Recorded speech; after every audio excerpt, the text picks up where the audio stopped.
योग नगरी ऋषिकेश में 2 दिन पहले हरियाणा से आए युवकों के साथ हुई मारपीट के मामले में अब बड़ा मोड़ सामने आया है। नाबालिग युवती के साथ कथित छेड़छाड़ की सूचना के बाद भड़की भीड़ ने कानून को अपने हाथ में लेते हुए जमकर बवाल काटा था। गुस्साई भीड़ ने हरियाणा नंबर की कार को निशाना बनाते हुए उसमें तोड़फोड़ की और वाहन में सवार युवकों के साथ बेरहमी से मारपीट की। आरोप है कि युवकों को सड़क पर दौड़ा कर प्रताड़ित भी किया गया, जिसका वीडियो सोशल मीडिया पर तेजी से वायरल हुआ था। अब इस पूरे मामले में पुलिस ने कार्रवाई तेज कर दी है। हरियाणवी युवकों के साथ मारपीट और कानून हाथ में लेने के आरोप में पुलिस ने 4 लोगों को गिरफ्तार कर लिया है, जबकि घटना में शामिल अन्य आरोपियों की तलाश लगातार जारी है। Police viral video, mobile footage और आसपास लगे सीसीटीवी कैमरों की रिकॉर्डिंग खंगाल रही है, ताकि उपद्रव में शामिल सभी लोगों की पहचान की जा सके। पुलिस अधिकारियों का कहना है कि किसी भी व्यक्ति को कानून अपने हाथ में लेने की अनुमति नहीं दी जाएगी। यदि किसी भी प्रकार की शिकायत या संदेह था तो इसकी सूचना पुलिस को दी जानी चाहिए थी, लेकिन भीड़ ने खुद ही फैसला सुनाने की कोशिश की, जिससे कानून व्यवस्था प्रभावित हुई। कैथल निवासी सतवीर, ये इनके द्वारा एक एप्लीकेशन दी गई जिसमें इनके द्वारा बताया गया कि 20 मई को ये अपने कुछ दोस्तों के साथ ऋषिकेश घूमने के लिए आए थे। तो लगभग IDPL के पास एक महिला ने स्कूटी से इनकी गाड़ी रोकी और उसके साथ एक छोटी बच्ची भी थी।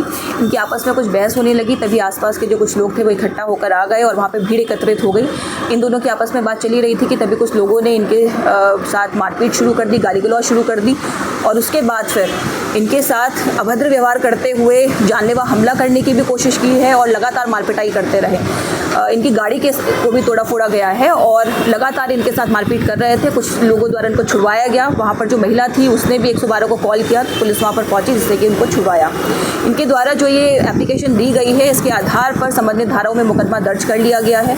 इसमें कुछ लोग नामजद हैं, कुछ लोग अज्ञात हैं। जो नामजद हैं उनमें से 2 की अरेस्टिंग कर ली गई है और बाकी की पहचान वहाँ के बयानों के आधार पर सीसीटीवी और जो कुछ वीडियोज़ हमें मिले हैं उनके आधार पर उनकी पहचान की जा रही है। जिस महिला से उनकी बहस चल रही थी उस महिला से भी पूछताछ की गई तो उसने बताया कि वो अपनी नाबालिग बच्ची के साथ स्कूटी पर जा रही थी।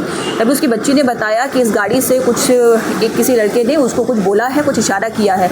इस पर उस महिला ने उस गाड़ी को रुकवाया और उससे बात करने लगी। जब वो लोग बात ही कर रहे थे, आपस में कुछ बहस चल रही थी, उसी समय पर आसपास के लोग जो इकट्ठा हो गए उन्होंने मारपीट और अभद्रता शुरू कर दी और उन पर जानलेवा हमला शुरू कर दिया।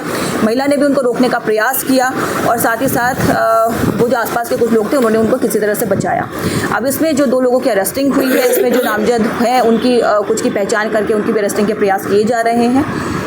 इसमें जो मुख्य बात है कि जिस तरह से भीड़ ने अनियंत्रित होकर इन लोगों के साथ मारपीट की वो किसी भी तरह से उचित नहीं है। इसमें अगर ऐसी कोई घटना थी, अगर कोई छेड़छाड़ जैसी घटना जैसे इनके द्वारा बताया जा रहा है कि इन्हें लगा कि बच्ची के साथ छेड़छाड़ हुई है, तो इन्हें तत्काल 112 को या पुलिस को सूचित करना चाहिए था। इस तरह से कानून को अपने हाथ में लेना किसी भी प्रकार से उचित नहीं है। मैम, क्या संदेश देना चाहते हैं आप इस केस की जनता को? देखिए, आम जनता के लिए हमारी तरफ से अपील भी है और ये संदेश भी है कि अगर कोई भी आपराधिक घटना आपके संज्ञान में आती है तो तत्काल आप पुलिस को सूचित कर सकते हैं। संबंधित जो थाना चौकी है आसपास का वहाँ पे सूचित कर सकते हैं, 112 को सूचना दे सकते हैं। इस प्रकार से कानून अपने हाथ में लेना किसी भी प्रकार से उचित नहीं है। फिलहाल पुलिस पूरे घटनाक्रम की कई एंगल से जाँच कर रही है। वहीं इस घटना के बाद शहर में सुरक्षा व्यवस्था भी बढ़ा दी गई है।